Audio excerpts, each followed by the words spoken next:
नमस्कार, मैं हूं संतोष पाठक और आप लोग देखना शुरू कर चुके हैं संतोष पाठक ऑफिशियल यूट्यूब प्लेटफॉर्म। अमेरिका से एक और बुरी खबर निकलकर सामने आ रही है। ऐसा लगता है कि अमेरिका के राष्ट्रपति डोनाल्ड ट्रंप किसी भी सूरत में भारत के प्रधानमंत्री नरेंद्र मोदी को छोड़ने को तैयार नहीं है। कभी वह उन्हें अपना करीबी मित्र बताते हैं तो कभी इशारों इशारों में उनके पॉलिटिकल कैरियर को खत्म करने की चेतावनी देते हुए नजर आते हैं। हालत ये हो गई है कि नरेंद्र मोदी के करीबी मित्र, अरबपति कारोबारी, धन्ना सेठ गौतम अडानी के खिलाफ अमेरिका में मामला चल रहा है और राहुल गांधी तो यहां तक आरोप लगा रहे हैं कि गौतम अडानी के खिलाफ जो मामला चल रहा है हकीकत में वो गौतम अडानी नहीं बल्कि नरेंद्र मोदी के खिलाफ है, क्योंकि पूरे के पूरे भारतीय जनता पार्टी को जो रुपए पैसों की मदद करते हैं वो गौतम अडानी करते हैं। बल्कि वो यहां तक कहते हैं कि बीजेपी का पूरा जो फाइनेंशियल स्ट्रक्चर है वो अडानी संभालते हैं और इसलिए अडानी पर मुकदमा करके अमेरिका के राष्ट्रपति डोनाल्ड ट्रंप भारत के प्रधानमंत्री नरेंद्र मोदी को ब्लैकमेल कर रहे हैं। लेकिन अभी यह मसला सुलझा भी नहीं था।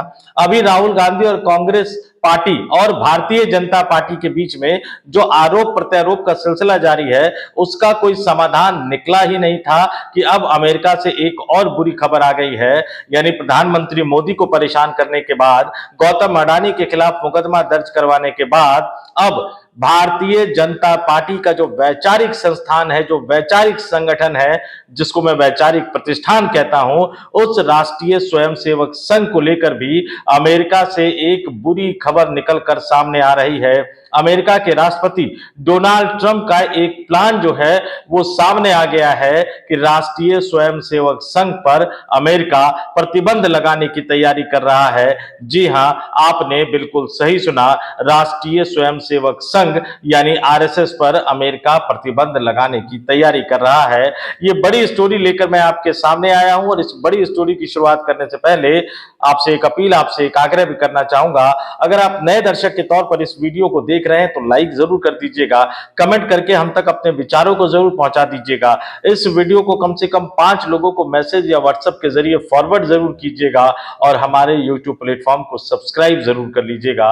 और अगर मेंबर के तौर पर ज्वाइन कर सके तो आगे बढ़कर मेंबर के तौर पर ज्वाइन भी कर लीजिए। रोजाना के आधार पर 3 रुपए यानी 1 महीने का सिर्फ और सिर्फ 89 रुपए का खर्च आता है। अब आते हैं आज की इस बड़ी खबर पर। यह बड़ी खबर क्या है? अमेरिका में सिफारिश कर दी गई है। क्या सिफारिश की गई है? राष्ट्रीय स्वयंसेवक संघ पर प्रतिबंध लगाने की सिफारिश कर दी गई है और इस खबर ने भारत में राजनीति को गरमा दिया है, क्योंकि आरएसएस के खिलाफ कोई भी कार्रवाई सीधे सीधे भारतीय जनता पार्टी और देश के प्रधानमंत्री नरेंद्र मोदी के खिलाफ कार्रवाई के रूप में जाना जाता है, माना जाता है।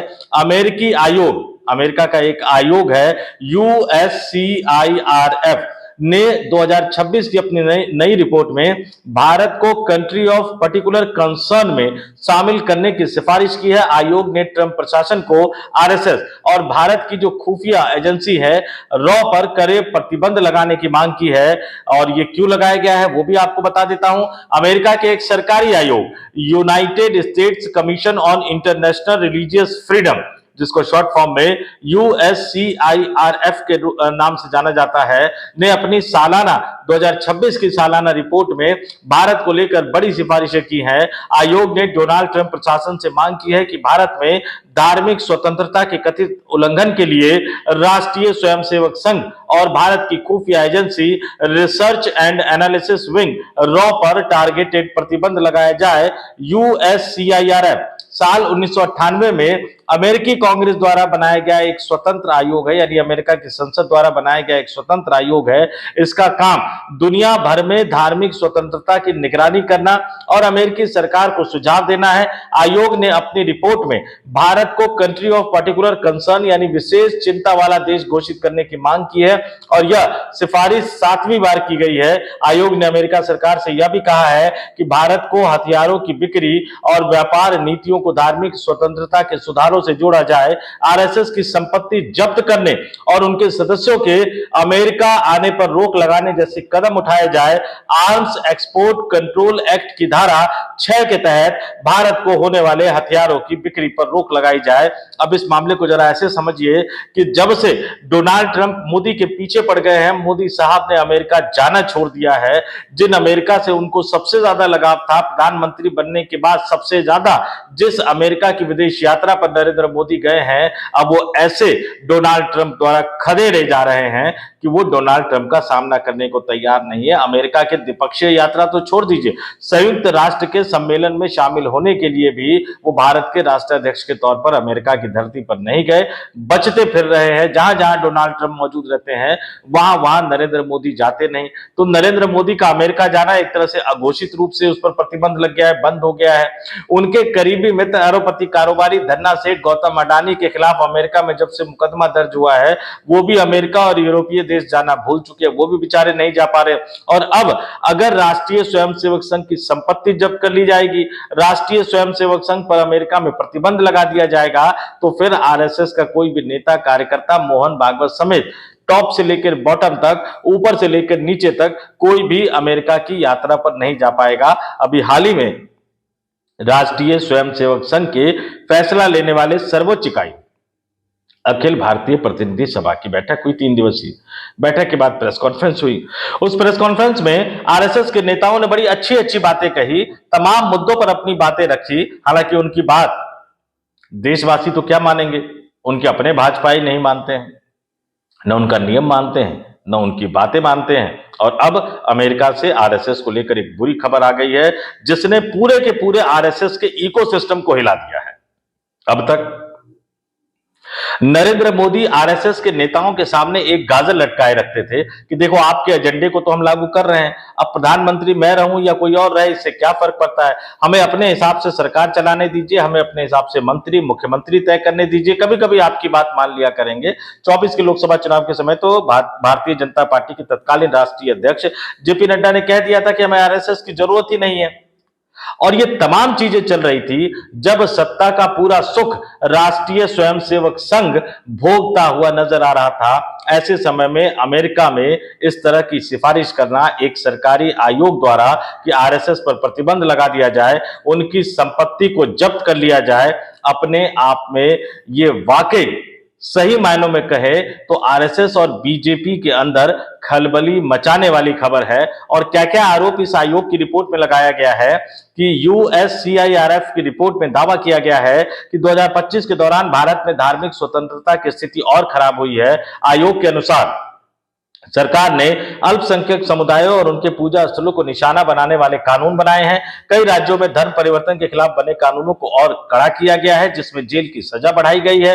रिपोर्ट में आरोप लगाया गया है कि प्रशासन ने लोगों के अवैध निष्कासन और धार्मिक अल्पसंख्यकों पर होने वाले हमलों को रोकने की बजाय उन्हें नजरअंदाज किया है। रिपोर्ट में वक्फ संशोधन एक्ट और उत्तराखंड के अल्पसंख्यक शिक्षा से जुड़े कानून की भी आलोचना की गई है। और जहां तक भारत सरकार के रुख का सवाल है, भारत सरकार अमेरिका से आने वाली खबरों पर अब शीर्ष स्तर पर कोई प्रतिक्रिया व्यक्त करती नहीं है। और आयोग की रिपोर्ट में बाकायदा मोदी सरकार और भारतीय जनता पार्टी की सरकारों के कई कामों का उल्लेख किया गया है। अमेरिका के आयोग की इस रिपोर्ट में सिटीजनशिप संशोधन एक्ट जो था, UAPA, foreign contribution regulation act यानी एफसीआरए और राष्ट्रीय नागरिक रजिस्टर यानी एनआरसी कानूनों का जिक्र किया गया है। रिपोर्ट के अनुसार 2020 के सीएए विरोध प्रदर्शनों से जुड़े कार्यकर्ताओं जैसे उमर खालिद और शर्जील इमाम बिना ट्रायल के 5 साल से जेल में है। आयोग ने यह भी आरोप लगाया है अपनी रिपोर्ट में कि 2025 में अलग अलग राज्यों में गौ हत्या कानूनों के नाम पर मुस्लिमों पर हिंसा हुई है। यानी भारत में अल्पसंख्यकों का हित सुरक्षित नहीं है, भारत में अल्पसंख्यकों के धार्मिक स्थलों को नुकसान पहुंचाया जा रहा है और इन सब के पीछे सरकार या सरकार द्वारा प्रेरित संगठन काम कर रहे हैं। ये अमेरिका के सरकारी आयोग की रिपोर्ट में खुलासा हुआ है। उन्होंने भारत के लोकतंत्र पर, भारत के धार्मिक ताने बाने, भारत के सामाजिक ताने बाने और भारत की न्यायपालिका पर भी गहरा सवाल उठाया है। कायदे से तो नरेंद्र मोदी को अपने स्तर पर कोई नीचे प्रवक्ता, कोई नीचे मंत्री नहीं आना चाहिए। नरेंद्र मोदी को सामने आकर डोनाल्ड ट्रंप के सामने आधिकारिक रूप से इस पर अपना विरोध दर्ज करवाना चाहिए। लेकिन कुछ तो बात है कि नरेंद्र मोदी डोनाल्ड ट्रंप के खिलाफ बोलना ही बंद कर चुके हैं। हाँ, एक बात जरूर है, मेरा अपना व्यक्तिगत रूप से मानना है कि अमेरिका ही नहीं, दुनिया के किसी भी देश से भारत को लेकर अगर कोई रिपोर्ट आती है तो हमें उस पर ना ज्यादा बहुत हाय तौबा मचानी चाहिए, ना बहुत ज्यादा उछलना चाहिए। लेकिन ये रिपोर्ट अपने आप में, इसका जिक्र मैं आपके सामने इसलिए कर रहा हूं क्योंकि दुनिया भर के देशों से सम्मान पाकर ही तो नरेंद्र मोदी अपने आप को विश्व गुरु घोषित करने में लगे हुए हैं। न जाने कौन कौन से देश से वो सम्मान लेकर आए हैं और गिनाते हुए नजर आते हैं, इतना सम्मान मिल गया, इतना सम्मान मिल गया, इतना सम्मान मिल गया। तो ऐसे में आपका करीबी मित्र, जिसको राष्ट्रपति बनाने के लिए आप प्रचार तक करने चले गए थे, जिनके लिए आपका इकोसिस्टम हवन यज्ञ करता हुआ नजर आ रहा था, वो अगर आरएसएस पर प्रतिबंध लगाने की सिफारिश करता है तो ये अपने आप में एक बड़ी खबर है। और विरोध दर्ज नहीं करवाता है अगर भारत का प्रशासन, भारत की सरकार, भारत के प्रधानमंत्री, तो ये राष्ट्रीय स्वयंसेवक संघ को सोचना पड़ेगा कि क्या वाकई प्रधानमंत्री नरेंद्र मोदी अब इस देश के प्रधानमंत्री बने रहने लायक है या नहीं। क्योंकि अब तो सवाल सीधे सीधे राष्ट्रीय स्वयंसेवक संघ पर उठ गया है। कम से कम उनको अब तो जागना चाहिए, या वो इस रिपोर्ट को स्वीकार कर लेंगे। भाई विरोध दर्ज नहीं होगा, आप कुछ बोलेंगे नहीं, इसका मतलब आप कहीं ना कहीं मान रहे हैं। तो इंतजार करते हैं कि आखिर इस पर क्या तीव्र प्रतिक्रिया यानी तीखी प्रतिक्रिया जो है वो भारत सरकार की तरफ से आती है, राष्ट्रीय स्वयंसेवक संघ की तरफ से आती है, खुद प्रधानमंत्री नरेंद्र मोदी की तरफ से आती है, या भारतीय जनता पार्टी के शीर्ष नेताओं और प्रवक्ताओं की तरफ से आती है। किस तरह से प्रतिक्रिया आती है ये प्रतिक्रिया अपने आप में बताएगी। और ध्यान रखिएगा, ये अमेरिका के काम करने का स्टाइल है, वो बहुत तेजी से काम नहीं करते हैं। हालांकि डोनाल्ड ट्रंप कई बार बहुत तेजी से काम करते हुए नजर आते हैं, लेकिन वो धीरे धीरे अपनी नीतियों को, अपनी पॉलिसियों को आगे बढ़ाते हैं। राष्ट्रीय स्वयंसेवक संघ को लेकर जो ये बड़ा, एक तरह से आप समझ लीजिए कि एक बड़ी प्लानिंग जो है उसकी शुरुआत भर है। और आने वाले दिनों में निश्चित तौर पर जिस तरह से गौतम अडानी की मुश्किलें बढ़ी हैं, जिस तरह से नरेंद्र मोदी की मुश्किलें बढ़ी हैं, उसी तरह से राष्ट्रीय स्वयंसेवक संघ आरएसएस के सरसंघचालक मोहन भागवत और दूसरे नंबर के नेता माने जाने वाले दत्तात्रेय होसबाले समेत आरएसएस के तमाम नेताओं की मुश्किलें बढ़ने वाली है। खासतौर से वो जो विदेश में काम करते हैं, विदेश की यात्रा पर जाते हैं और विदेशों में हिंदुओं को जगाने के लिए कामकाज करते हुए नजर आते हैं। प्रतिक्रिया दीजिएगा आप लोग, तमाम लोग हमें कमेंट करके जरूर बताइएगा कि अमेरिका से आई इस रिपोर्ट को लेकर आपका क्या मानना है और आपके हिसाब से प्रधानमंत्री नरेंद्र मोदी को इस पर किस तरह की प्रतिक्रिया आगे बढ़कर देनी चाहिए। कहीं ऐसा तो नहीं कि राहुल गांधी जो आरोप लगाते नजर आ रहे हैं उसमें अब वो आरएसएस को भी जोड़ लेंगे कि भैया गौतम अडानी, एप्स्टीन फाइल और आरएसएस के बहाने जो है वो नरेंद्र मोदी यानी भारत के प्रधानमंत्री नरेंद्र मोदी को अमेरिका ब्लैकमेल कर रहा है। आपका क्या मानना है कमेंट करके जरूर बताइएगा। जाते जाते फिर आपसे अपील आग्रह करूंगा, अगर आप नए दर्शक के तौर पर हमारे इस वीडियो को देख रहे हैं तो हमारे इस यूट्यूब मंच को सब्सक्राइब कर लीजिए। नए पुराने दोनों दर्शकों से अपील आग्रह, अगर मेंबर के तौर पर ज्वाइन कर सके तो संतोष पाठक ऑफिशियल यूट्यूब प्लेटफॉर्म को मेंबर के तौर पर भी ज्वाइन कीजिए। इस वीडियो में इतना ही। मुझे यानी संतोष पाठक को दीजिए इजाजत। बहुत बहुत धन्यवाद, आभार, नमस्कार।